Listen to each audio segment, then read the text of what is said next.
सुंदरवन जंगल में दो सगी बहनें रहती थीं। छोटी बहन का नाम था गुलाबो। गुलाबो अपने परिवार के साथ बहुत गरीबी झेल रही थी। इधर पास वाले जंगल में गुलाबो की बड़ी बहन मीनू रहती थी। मीनू अपने परिवार के साथ हंसती खेलती जिंदगी बिता रही थी, क्योंकि मीनू बहुत ज्यादा अमीर थी। एक दिन, अनमोल बेटा, मैं जा रही हूँ अपने दीदी के घर काम करने। अपने बीमार पिताजी का ख्याल रखना। और हाँ बेटा, जब तक मैं ना आऊँ घर से बाहर बिल्कुल भी नहीं जाना। ठीक है मम्मा, तुम जाओ, मैं पिताजी का अच्छे से ख्याल रखूंगी। और हाँ माँ, मैं बाहर बिल्कुल भी नहीं जाऊंगी। तुम बेफिक्र होकर के जाओ काम करने। ठीक है मेरी अनमोल, मैं जाती हूँ। फिर गुलाबो उड़ते उड़ते मीनू के घर पहुंच जाती है और फिर मीनू उसे डांट लगाती है। क्या रे गुलाबो, इतनी देर क्यों कर दी काम पर आने में? तुझे नहीं मालूम है हमारा घर कितना बड़ा है? अगर तू समय से नहीं आएगी तो हमारा घर समय से कैसे साफ होगा? और हाँ, अगर तू समय से नहीं आएगी तो उसके हिसाब से तुम्हारी तनख्वाह कट जाएगी, समझे तुम? अब जा, काम पर लग जा। जब देखो हरदम। दीदी, मेरी सैलरी मत काटना, बहुत मुश्किल से घर अपना चलाती हूँ। और हाँ, अगर कभी कभी मैं लेट हो जाऊंगी तो उसके बदले में मैं उस दिन ज़्यादा काम कर दूंगी। लेकिन दीदी, मेरी सैलरी मत काटना, मैं तुमसे विनती करती हूँ दीदी। चलो, अकल की बात तो की है तूने। ठीक है, तेरा फैसला मुझे मंजूर है। चल अब काम पर लग जा। और हाँ, सबसे पहले झाड़ू लगाना, तब फिर बाकी का काम करना, समझे तुम? फिर गुलाबो झाड़ू लगाती है, फिर खाना बनाती है, खाना बनाकर बर्तन धोती है। इसी तरह सारा काम कर लेती है। फिर शाम हो जाती है। दीदी, अब मैं घर जा रही हूँ। आज घर जाने में ज़्यादा ही लेट हो गई है मुझे। तू रुक यहीं पर, अभी मैं आ रही हूँ किचन से। फिर मीनू किचन में जाती है और रात का बासी खाना लाकर गुलाबो को देती है। ये ले गुलाबो, बासी खाना। बासी खाना मेरे घर कोई नहीं खाता है। मैं सोची फेंकने से अच्छा है कि मैं तुझे दे दूं। ले जा घर और मिलजुल कर खा लेना। ठीक है दीदी, दे दो, अब मैं चलती हूँ घर। फिर गुलाबो बासी भोजन लेकर अपने घर वापस आ जाती है और अपने पति और बेटी को खाने के लिए देती है। मम्मा, मुझे सुबह से भूख लगी थी, भोजन खाकर तो मेरी जान में जान आ गई है। मम्मा, हमारे लिए हर दिन भोजन लेकर आना मौसी के घर से, ताकि उस भोजन को खाकर हम अपना पेट भर सकें। ठीक है बेटा, मैं हर दिन भोजन लेकर के आ जाऊंगी। चल अब सो जा, रात होने वाली है। कल मुझे सुबह जल्दी जाना होगा काम पर। अगर मैं लेट से गई, उसके बदले मुझे और ज़्यादा काम करना होगा और फिर मैं घर पर लेट से पहुंचूंगी। चल अब सो जा, मुझे जल्दी सुबह उठनी है। ठीक है मम्मा, सो जाते हैं। फिर रात हो जाती है, सारे पक्षी सो जाते हैं। फिर कुछ घंटों के बाद सुबह हो जाती है। ठीक है अनमोल बेटा, अपने पिताजी का ख्याल रखना, मैं चलती हूँ काम पर। फिर गुलाबो जल्दी जल्दी में अपनी बहन के घर पहुँच जाती है। आ गई तू कलमुही, पूरे 5 सेकंड लेट पहुँची है काम पर।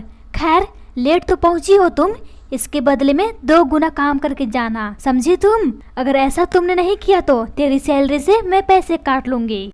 दीदी, आप चिंता मत करो, मैं सारा काम करके घर जाऊंगी। फिर गुलाबो रोज की तरह अपने कामों में मगन हो जाती है।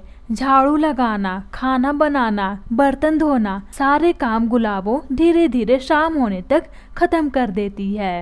दीदी, काम खत्म हो गया, अब मैं घर जाऊं? हाँ ठीक है जा, लेकिन कल समय पर आ जाना। हर दिन का नाटक तेरा नहीं चलेगा, समझी मेरी छोटी बहन? चल अब जा तू घर। दीदी, क्या आज बासी खाना नहीं बचा है? अगर है तो दे दो ना, मेरी बेटी भूखी है। अरे गुलाबो, बासी खाना तो नहीं है, लेकिन हम सबकी जूठा खाना बच गया था, मैं अभी ला कर देती हूँ तुझे। और हाँ, बुरा नहीं मानना जूठा खाना पर, जूठा खाने में भी मेरा प्यार छिपा हुआ है। घर ले जाकर इसे अच्छे से खाना और मजे करना और रात को अच्छी नींद। फिर मीनू किचन से जूठा भोजन बांधकर गुलाबो को देती है। ठीक है दीदी, अब मैं चलती हूँ घर। फिर गुलाबो अपने घर वापस आ जाती है। बेटा अनमोल, तुझे भूख लगी है ना? ले बेटा, भोजन खा ले। तेरी मौसी ने प्यार से दिया है ये भोजन, खा ले बेटा खा ले।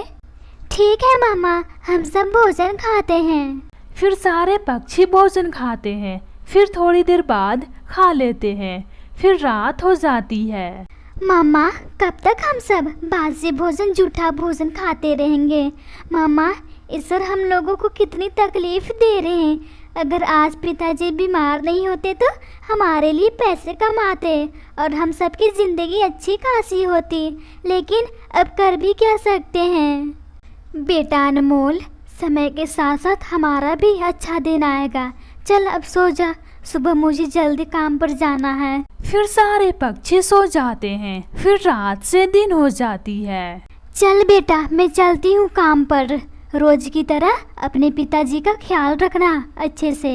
इतना बोलकर गुलाबो अपनी बहन के घर चली जाती है। जाते ही वहाँ देखती है सब अपने अपने कामों में बिजी है। मिठाइयों की खुशबू पूरे घर में महकती है। तभी उधर से मीनू आती है। अरे तू आ गई, चल अच्छा किया आज जल्दी आकर। मेरे घर में आज खुशियों का दिन है। दीदी आज क्या है, कोई त्योहार है क्या जो मुझे नहीं मालूम है? अरे नहीं पगली, आज मेरे घर स्पेशल खुशी का दिन है। और हाँ, ज़्यादा जानकारी लेने की कोई ज़रूरत नहीं है। अपने काम से काम मतलब रख। चल जा काम पर लग जा। फिर से गुलाबो हर दिन की तरह आज भी वही काम करती है। बर्तन धोना, झाड़ू लगाना, धीरे धीरे वो सारा काम कर लेती है। फिर शाम हो जाती है। दीदी दीदी किधर हो? मैं जा रही हूँ घर। अभी आई गुलाबो, क्या सारा काम हो गया? ठीक है चल जा तू अब घर। दीदी आज तो खुशी का दिन था, क्या मिठाई बची है? अगर है तो दे दो ना दीदी, मैं अपनी बेटी को खिलाऊंगी। मेरी बेटी को मिठाई बहुत ज़्यादा पसंद है। अच्छा एक बात बता तू, क्या तू भीख मांगने में एक्टर हो गई है क्या? हर दिन का तेरा यही नाटक रहता है, तुझे शर्म नहीं आती अपनी बहन से भोजन मांगते हुए? चल अब जा अपने घर। मिठाइयाँ चाहिए मिठाइयाँ, जैसे लगता है मैं होटल खोल करके रखी हूँ। भिखारन कहीं के, अपने काम से काम मतलब नहीं रख सकते। गुलाबो अपनी सगी बहन का बात सुनकर उसका दिल सहम जाता है कि अपनी बहन का गरीबी नहीं दिखाई दे रहा है। फिर वो उदास होकर रोते रोते जंगल की ओर चली जाती है और एक पेड़ के नीचे बैठ जाती है। हे ईश्वर, ये कैसी गरीबी है। मैं अपनी बेटी का पेट भी नहीं पाल सकती और ना ही बीमार पति का। मेरी सगी बहन मुझसे किस तरह की बातें की है। अगर कोई और होता हमारी मदद ज़रूर करता, लेकिन ईश्वर मैं कर भी क्या सकती हूँ, जितना मुझसे बनता है। गुलाबो रो रही थी, तभी उस पेड़ से आवाज आती है। चिड़िया तुम क्यों रो रही हो, क्या तुम्हें तकलीफ है? कौन हो आप? कहाँ से ये आवाज़ आई? मैं आपको नहीं देख पा रही हूँ। प्लीज़ प्लीज़ आप मेरे सामने आए, मुझे बहुत डर लग रहा है। चिड़िया मैं पेड़ बोल रहा हूँ, जिस पेड़ के नीचे बैठी हो। ये कैसा चमत्कार है, पेड़ भला बोलता है क्या? चिड़िया मैं एक जादुई पेड़ हूँ, मैं बोलता हूँ। लेकिन तुम्हें क्या परेशानी है, तुम क्यों रो रही हो? पेड़ जी मैं बहुत ज़्यादा गरीब हूँ, आज हमारे पास कुछ भी नहीं है। मैं अपनी बेटी को क्या खिलाऊंगी, मैं तो भूखी रह जाऊंगी। लेकिन अपनी बेटी को भूखी नहीं देख सकती हूँ पेड़ जी, मैं क्या करूँ, मेरे पास कुछ भी नहीं है। अपनी बेटी और अपने पति को। चिड़िया तुम रो मत, तुम्हारे दिल से निकली दुआएं कबूल हो गई है। आज से तुम गरीब नहीं हो, आज से तुम अमीर हो। अब तुम घर जाओ, रात होने वाली है।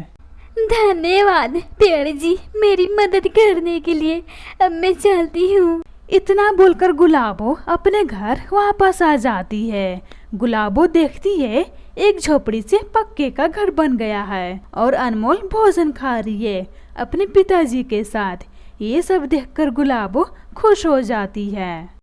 मामा मामा देखो हमारा घर अच्छा बन गया है, अब हम सब अच्छे से रहेंगे। हमारे पास ढेर सारे सोने भी हैं, अब हम लोगों को कोई चीज़ की दिक्कत नहीं है। मम्मा अब हम लोग आराम से रह सकते हैं, हमारी गरीबी दूर हो गई। मम्मा हमारी गरीबी दूर हो गई।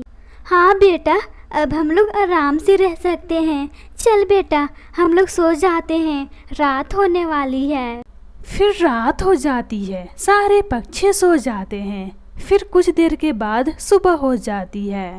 अनमोल बेटा चल आज जंगल, मैं तुझे जंगल का सैर करा कर आती हूँ। मैंने तुझे कभी नहीं कराया है। चल बेटा जंगल चल, तुझे बहुत मजा आएगा। और सुनते हो जी आप, घर पर ही रहना। इतना बोलकर गुलाबो अपनी बेटी को लेकर जंगल की तरफ चल पड़ती है। वो उड़ते उड़ते एक बड़े से पेड़ पर जाकर बैठ जाती है।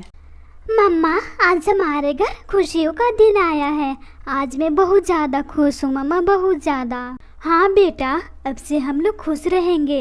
अब हमें काम भी नहीं करना होगा। चल बेटा और तुझे सैर कराती हूँ जंगल की। फिर से गुलाबो अनमोल को सैर कराने लगती है। इधर मीनू गुलाबो का इंतजार कर रही थी। ये कामचोर अब तक नहीं आई है काम पर। आज तो हद कर दी इसने। कोई इतना लेट करता है? एक तो जल्दी जल्दी काम भी करेगी जैसे तैसे, ऊपर से इस महारानी को पूरी सैलरी चाहिए। इसे आने दो, आज काम भी करवाऊंगी और सैलरी भी नहीं दूंगी। लेकिन एक बात सोचने वाली। फिर मीनू गुलाबो के घर जाने के लिए तैयार हो जाती है। इधर गुलाबो अपनी बेटी को जंगल की सैर कराकर लेकर आ जाती है। इधर मीनू भी गुलाबो के घर पहुंच जाती है और ये सब देखकर हैरान हो जाती है। अच्छा ये सब है? गुलाबो तुम तो बहुत ज़्यादा गरीब थी, लेकिन ये क्या, तुम तो हमसे भी ज़्यादा अमीर निकली। इसका राज क्या है गुलाबो, जरा हमें भी बताओ।